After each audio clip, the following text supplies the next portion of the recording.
Hai guys, di video kali ini gua mau membahas sebuah berita baik yang baru saja kita dapatkan hari ini. Yap, BI dipastikan negatif dari narkoba.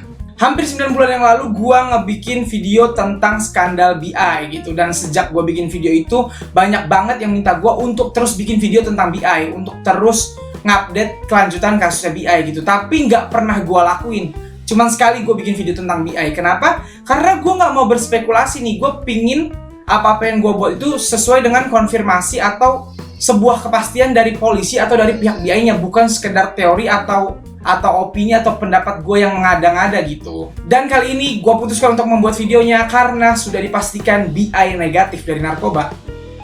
Dan ya, di video kali ini gue akan ngebahas panjang lebar tentang kasusnya BI gitu. Semua yang pernah dipertanyakan orang-orang ke gue akan gue jawab di video kali ini. Jadi video kali ini mungkin agak panjang, bahkan mungkin sangat panjang dan serius gitu. Jadi gue minta kalian yang nonton video ini untuk nonton di posisi yang paling nyaman supaya apa yang gue sampaikan di sini benar-benar nyampe ke kalian gitu. Dan tolong ditonton videonya sampai habis karena takutnya ada misunderstanding kalau nontonnya setengah-setengah gitu. Ada yang nggak paham karena videonya akan sangat serius dan mungkin agak horor ceritanya gitu. Jadi tolong ditonton dengan posisi yang nyaman, oke? Dan gue berasumsi bahwa orang yang nonton video gue kali ini sudah tahu bahwa gue adalah YG Stan, gue adalah fansnya Icon, dan gue adalah fansnya BI, oke? Jadi apapun yang gue sebut di sini tidak ada sedikit pun niatan untuk menjatuhkan nama BI. Jadi silahkan ditonton sampai habis. Sekali lagi gue bilang ditonton sampai habis, oke? Nah, mari kita mulai dari bahasan pertama. Gue nggak mau langsung masuk ke berita yang sekarang. Gue mau flashback ke 9 bulan yang lalu, biar kita semua ingat apa yang terjadi gitu ya. Ini kronologinya dari gua. Jadi 9 bulan yang lalu beredar chat antara BI dengan Miss A. Ya, gua tetap menyingkat dia Miss A walaupun gua yakin kalian semua sudah tahu siapa Miss A ini. Ya, Miss A ini adalah Miss Nana yang merupakan mantan pacarnya Top Big Bang. Nggak usah disebut namanya karena gue males banget nyebut nama dia, oke? Nah, di chat yang beredar tersebut berisi bahwa BI sedang nanya-nanya tentang barang ke dia gitu. Barang apa yang bagus buat dipakai. Setelah chat itu beredar, Dispatch kalau beginian soal YG itu cepet banget. Dispatch memberitakan bahwa chat ini terjadi tahun 2016 gitu. Dan tahun 2016 itu si Miss A ini kan ketangkep nih. Setelah ketangkep, YG datang ke Miss A untuk nyogok si Miss A. YG bilang Miss A akan dapat bantuan hukum supaya bebas, tapi jangan bawa-bawa BI gitu. Jadi itu yang bikin gonjang-ganjing nih langsung. Jadi menurut logikanya Dispatch, BI itu udah makan narkoba, terus tiba-tiba si Miss A ini kan ketangkap tahun 2016, dia ketangkap bareng Top tuh. Ketika udah ketangkap si Miss A ini sama Top, YG datang ke Miss A ini dan bilang ke Miss A untuk tidak usah bawa-bawa BI, cukup Top aja gitu. Nah, si Miss A ini ditawarin bantuan hukum, dibayarin pengacaranya, dibayarin supaya dia bisa bebas nanti, asal jangan nyebut-nyebut tentang BI. Menurut logika Dispatch, itu cara YG ngelindungin BI karena secara waktu itu BI baru debut kan sama Icon. Kalau BI disebut sama si Miss A ini bisa hancur nama Icon. Pikiran Dispatch seperti itu, oke? Nggak lama setelah berita dari Dispatch itu beredar, BI mengumumkan bahwa dirinya keluar dari Icon dan agensi YG Entertainment yang juga diiyakan oleh YG Entertainment-nya gitu. Dikonfirmasi sama YG kalau BI memang keluar. Nah, setelah keluar dari YG Entertainment, BI sempat menulis surat di Instagram kepada para fansnya yang bunyinya beberapa bagiannya seperti ini. Benar bahwa aku sempat ingin bersandar pada sesuatu yang tidak seharusnya menarik perhatianku karena aku melalui masa lalu yang berat dan menyakitkan, tapi aku terlalu takut untuk mencobanya. Tuh kata BI. Terus BI juga bilang, aku ingin melakukan introspeksi atas kesalahanku dan meninggalkan grupku. Sekali lagi, aku menundukkan kepalaku dan meminta maaf dengan tulus kepada penggemar dan anggotaku yang lain. Kalau lo telaah nih surat itu, jelas BI bilang dia sempat ingin bersandar pada sesuatu yang tidak seharusnya menarik perhatian dia. Ya, barang tadi maksudnya. Dan itu dia lakukan karena dia melalui masa lalu yang berat gitu dan menyakitkan. Tapi dia terlalu takut untuk mencobanya. Jadi menurut surat BI ini kalau kita pikirin, BI itu emang pengen beli tapi nggak jadi gitu. Nah, setelah dituduh Dispatch seperti itu, YG sempat membantah. YG bilang, enggak kok, artis YG tidak ada yang narkoba. Orang YG tiap 2 bulan sekali pasti ngelakuin tes narkoba kepada artisnya. YG bilang gitu. Dan tidak lama kemudian, BI justru hengkang dari Icon dan itu dikonfirmasi oleh YG-nya sendiri. Setelah kejadian tersebut, penyelidikan BI resmi dimulai hampir 9 bulan yang lalu. Dan sepanjang 9 bulan itu, beritanya ya simpang siur aja gitu dan nggak ada kejelasan. Lama banget 9 bulan. Kok bisa lama? Menurut gua, kenapa bisa lama? Karena kejadiannya bukan kejadian kemarin, melainkan di tahun 2016. Udah lewat jauh. Jadi polisi juga bingung mungkin cara membuktikannya seperti apa gitu. Sampai akhirnya hari ini polisi menyatakan BI negatif dari narkoba. Apakah sudah selesai? Berarti BI sudah bebas? Tunggu dulu, kita baca beritanya. Gua ngambil beritanya dari beberapa portal berita yang gua baca, oke? Oke, ini portal berita pertama yang gua baca.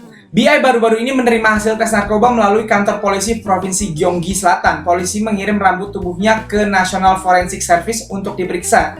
Dan tidak ada zat obat terlarang yang terdeteksi. Sebuah sumber dari kepolisian mengkonfirmasi tes narkoba tersebut dengan memang benar bahwa BI diuji negatif pada tes obat. September lalu BI diinterogasi polisi mengenai tuduhan bahwa ia membeli ganja dari seorang kenalan pada tahun 2012 dan menggunakannya. Dan ia mengakui beberapa tuduhan tersebut. Itu portal berita pertama, oke? Ini portal berita kedua. Isinya kurang lebih sama, cuman ada tambahan ini. Investigasi penggunaan obat terlarang ke BI sudah selesai dan hanya tuntutan yang masih harus dikirim ke pengadilan untuk mendapat keputusan mereka. Oke? Dan ini portal berita ketiga. Isinya kurang lebih sama, cuman ada tambahan kayak gini. Petugas kepolisian mengkonfirmasi ini dan mengatakan bahwa BI terbukti tidak mengonsumsi obat-obatan terlarang dan kasusnya telah berakhir. Menurut tim investigasi, BI menerima penyelidikan polisi intensif selama 14 jam sebagai referensi pada September lalu. Polisi berkonsentrasi pada penyelidikan apakah BI telah meminta kenalan A pada tahun 2016 untuk membeli ganja dan apakah mereka benar-benar merokok ganja. Nah, dari 3 outlet berita tersebut, semuanya sama beritanya. BI dinyatakan bebas atau negatif dari narkoba. Tapi, tidak diberitahu apakah yang terjadi di tahun 2016 itu benar terjadi apa enggak. Loh, kan udah bebas bang, kan udah negatif, apalagi? Gini ya, secara logika, kalau gua misalnya make tahun 2016, tapi terakhir make 2016, gua udah nggak make lagi, terus gua dites di tahun 2019, gua bakal bersih. Gak bakal ada. Yang dipermasalahkan sekarang adalah, apakah di tahun 2016 itu terbukti apa enggak? Itu yang masih belum selesai. Tapi kita harus bersyukur bahwa BI ternyata memang bukan pemakai atau pecandu. Paling tidak di tahun-tahun akhir sebelum dia ditangkap, dia tidak make gitu. Dia bukan pecandu. Jadi itu yang patut kita syukuri, oke? Nah, apakah tahun 2016 itu BI beneran melakukan apa enggak? Itu yang gua nggak berani jawab. Itu yang masih gua tetap tunggu dari polisi maupun pihak BI-nya nanti. Tapi gua sangat pede bahwa BI tidak bersalah. Kenapa? Gua ngelihat BI sudah mengkode-kode kita nih dari kemarin-kemarin gitu. Soal ini dan soal masa depannya dia. Kenapa? Kita tahu beberapa bulan yang lalu BI sempat mengupdate SoundCloud-nya, dia bikin lagu baru gitu di situ. Dan kemarin dia juga sempat posting-posting di IG keluarganya gitu. Dia bilang dia baik-baik aja gitu. Dan yang terakhir kemarin dia bahkan menyumbangkan 100.000 masker untuk pencegahan virus corona di Korea gitu. Jadi BI sudah berani tampil ke publik nih akhir-akhir ini. Dia kayak ngodein kita kalau gua akan balik lagi gitu. Jadi itu yang bikin gua pede gitu. Tapi tetap kita harus nunggu hasil atau konfirmasi dari polisi apakah BI bener-bener bebas dari semua tuduhan termasuk yang di tahun 2016 kemarin gitu. Ini kita berandai-andai ya, bukan nyumpahin. Ini supaya kita siap pada kemungkinan terburuk aja buat gue gitu ya. Tadi kan di salah satu outlet berita BI disebutkan sempat mengakui beberapa tuduhan gitu. Kita berandai-andai kemungkinan terburuk. Seandainya BI tahun 2016 memang ternyata sempat memakai dan pernah membeli, apa yang terjadi? Gua nggak tahu. Tapi kemungkinan dia tidak akan dihukum berat gitu karena dia sudah tobat dengan sendirinya gitu. Itu namanya kekhilafan, nggak bisa dipidana sih kalau menurut gua gitu. Walaupun gua nggak ngerti hukum juga gitu ya. Dan dia kan mengakui di suratnya bahwa dia sempat hampir melakukan itu karena ada masa lalu yang kurang baik lah gitu. Jadi di masa lalu di tahun 2016 itu dia mungkin lagi terpuruk atau pikirannya lagi banyak sehingga terpikir untuk melakukan itu gitu. Terus kita harus gimana sekarang? Menurut gua tugas kita sekarang adalah yang ngedukung dengan cara mendoakan kalau sekarang. Mendoakan supaya kasus ini cepat berakhir dan cepat dikonfirmasi polisi. Karena sesuai dengan apa yang gua bilang tadi, gua sih lumayan percaya diri bahwa BI akan diputuskan tidak bersalah ataupun sekalipun bersalah, kesalahannya sangat amat kecil gitu. Udah, segitu aja untuk kasusnya BI nih. Sekarang gue masuk ke bahasan selanjutnya. Bahasan gue selanjutnya adalah tentang keputusan BI keluar dari iKON dan YG saat itu, dan apakah dia bisa kembali ke iKON serta YG saat ini, oke? Waktu BI keluar dari iKON dan agensi YG, banyak banget yang marah, banyak banget yang gak terima gitu, banyak banget yang bahkan nyalahin agensi YG gitu. Semua kasihan sama BI, yang fans bener-bener marah gitu. Nah, di sini gue mau ngasih sudut pandang gue, oke? Ini opini, ini sudut pandang gue, sangat mungkin salah, sangat mungkin atau sangat boleh lu tidak setuju. Jadi silahkan berpendapat, tapi gue mohon untuk berpendapat yang baik apabila berbeda sama gue, oke? Ini dari sudut pandang gue. Jadi waktu itu kan BI kena skandal gede nih, skandal narkoba itu skandal besar, dan dia bukan tertangkap tangan. Kalau dia tertangkap tangan sedang menggunakan, ya udah langsung dihukum, nggak pakai AIWO lagi gitu. Tapi kejadiannya sudah lama. Kejadiannya 3 tahun sebelumnya gitu. Jadi menurut gua, BI sendiri sudah tahu bahwa apabila dia diselidiki, penyelidikannya nggak bisa sebentar, pasti panjang. Karena untuk membuktikan kejadian 3 tahun yang lalu itu ya susah. Karenanya BI memutuskan keputusan yang menurut gua sangat heroik. Dia memutuskan untuk hengkang dari iKON dan dari agensi YG. Kenapa dia melakukan itu? Karena dia sayang sama 6 member iKON yang lain. Kalau BI memutuskan untuk tetap berada di iKON dan di YG, maka yang 6 ini akan keseret, akan ke bawah-bawah. Dan iKON mungkin akan runtuh namanya, akan jelek banget namanya di Korea gitu. Sehingga BI memutuskan untuk pergi, supaya yang 6 ini selamat nih. Yang 6 ini selamat termasuk agensinya. Itu menurut sudut pandang gua. Pertanyaannya, banyak yang nanya pasti, tapi kenapa nggak ditahan sama YG? Kenapa dibiarin? Nih, ini logika yang mungkin hanya bisa dipahami sama orang-orang yang udah kerja. Men, di dunia profesional, ketika lu sudah punya sesuatu tanggung jawab terhadap banyak orang, YG itu perusahaan gede, karyawannya banyak, dia punya iKON. iKON itu bukan satu orang tapi bertujuh. Ketika ada satu yang lagi kena musibah nih, kena musibah banget, sebisa mungkin jangan 6 lain ikut. Kenapa kalau 6 lain ikut? Tamat karir iKON. Maka YG memutuskan keputusan yang sangat amat berat menurut gua. Ya, mengikhlaskan BI untuk keluar dari YG dan iKON. Karena secara logika nggak mungkin YG mau ngeluarin BI. BI itu otaknya iKON. Ngeluarin BI sama juga matiin iKON. Apalagi di saat itu adalah saat dimana iKON sudah rekaman lagu dan hampir comeback. Terus tiba-tiba mengikhlaskan BI keluar. Menurut gua bukan semena-mena YG kayak yaudah keluar, buang. Bukan kayak gitu. Dan itu terbukti. Kalau walaupun sudah keluar, YG nggak pernah benar-benar membuang BI. Hasil kerjanya masih dipakai di comeback terbaru iKON kemarin. Hampir semua lagu ciptaan BI dipakai, cuman dirubah sedikit. Kenapa dirubah ya? Karena BI-nya udah nggak ada di lagu itu. Jadi harus dihilangkan part BI. Cuman diubah, tapi semua kerja keras BI masih dipakai. Tapi kan itu merugikan BI, bang. BI-nya nggak ikut, tapi karyanya dipakai. Nggak merugikan dong. 6 anggota iKON yang lain comeback, BI akan tetap dapat keuntungan, men. Royalti BI itu tetap akan ngalir dan nggak habis-habis. BI tetap dapat untung walaupun dia tidak sempat ikut nih. Minimal BI tidak terbuang. Dalam comeback iKON kali ini tetap ada BI-nya walaupun hanya sebatas sebagai pencipta lagunya.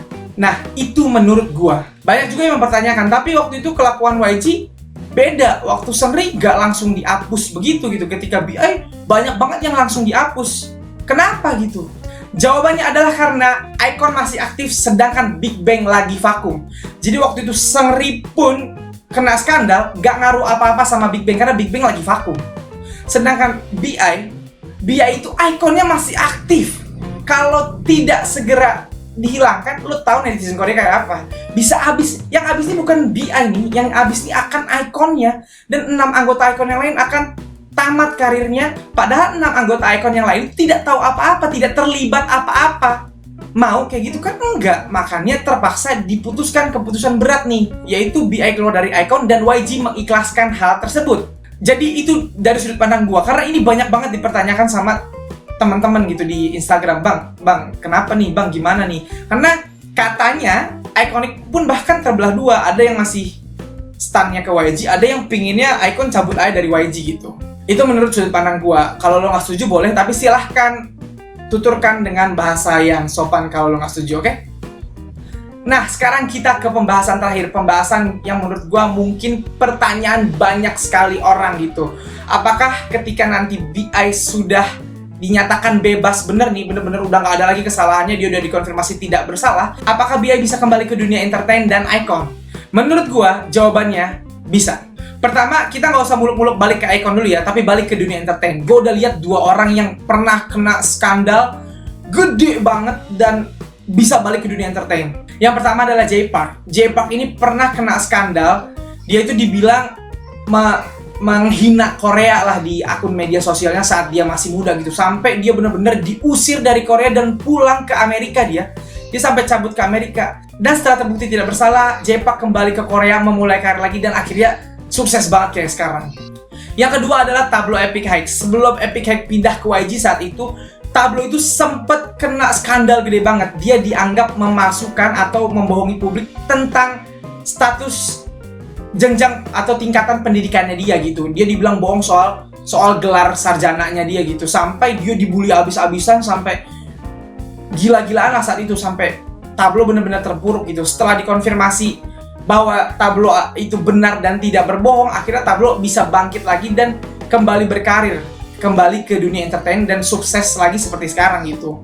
Jadi kalau lo tanya ketika BI sudah kena skandal gini, bisa nggak dia balik ke dunia entertain? Bisa, asal dia tidak salah, oke? Pertanyaannya, kalau kembali ke icon bisa nggak bang? Jujur, ini gue masih bingung. Tapi menurut gue bisa. Bisa kenapa? Karena dia keluar bukan karena berantem sama YG gitu, menurut gue ya. Dan lu tahu kemarin Bobby bahkan masih posting BI di Instagramnya gitu. Sangat terlihat bahwa personel icon ini masih akrab sama BI gitu. Mereka cuman nggak comeback bareng aja, tapi masih berhubungan, gue yakin gitu. Dan kalau lo lihat comebacknya icon kembali, banyak banget yang kayak ngeliatin kalau mereka tuh masih ngasih space buat BI. Jadi menurut gue, apabila BI benar-benar terbukti tidak bersalah, 6 anggota icon yang lain itu akan sangat siap untuk menarik BI kembali ke icon gitu, dan memberikan posisi leader kembali ke BI. Apakah YG akan nerima lagi bang? Nah itu yang gue nggak tahu. Tapi sih menurut gue pasti diterima, karena BI kan jenius gitu loh. Dia itu G-Dragon kedua, nggak mungkin dibuang. Orang tabungan lagunya banyak, punya BI, tandanya icon akan bisa comeback sampai kapanpun mereka mau gitu loh. Jadi ya menurut gue pasti akan diterima lagi, menurut gue sih gitu. So ya, sekali lagi buat gue, tugas kita sekarang hanya bisa berdoa semoga confirm segera kalau BI benar-benar terbukti tidak bersalah di segala kasus, termasuk apa yang dia lakukan di tahun 2016 itu ternyata adalah tuduhan palsu. Amin, oke? Kalau lo mau berkomentar, mau beropini, silahkan komentar di bawah. Tapi sekali lagi gue minta untuk bertutur dengan cara yang sopan. Komenlah dengan baik dan sopan. Kalian semua sekolah, kalian semua berpendidikan, silahkan berkomentar dengan sopan. Sekali lagi, oke? Nah, segitu aja yang mau gue bahas di video kali ini. Kalau lo suka video ini, silahkan like dan share ke teman-teman K-popers lu, utamanya para ikonik dan fansnya BI. Kalau lo mau kenal gue, lo bisa follow gue di Instagram. Dan kalau lo belum subscribe channel gue, silahkan di subscribe, oke? Sekian dari gue.